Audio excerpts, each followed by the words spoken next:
পঙ্কজদা, তুমি তো কই বললে না? কি বলবো?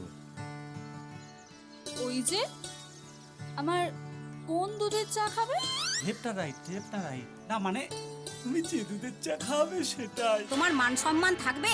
একটা হিজড়ের সঙ্গে আমাদের ছেলের বিয়ে দেবে? তোমার ছেলে কি আমার মান সম্মান রেখেছে? একটা ভুল না হয় করেই ফেলেছে আমার ছেলে। তো ভুল যখন করেছে শাস্তি তো ওকে পেতেই হবে। তোর মতো একটা গেঁয়ো ভূতকে আমি বিয়ে করব? আমি ভালোবাসবো? তুই ভাবলি কি করে? আমি ভালোবাসি কাজলকে। বেবি, মাই সুইটহার্ট। এই হলো তোর বিশ্ব সুন্দরী? যদি বাঁচতে চাস তো পালা। ওরে বাবারে।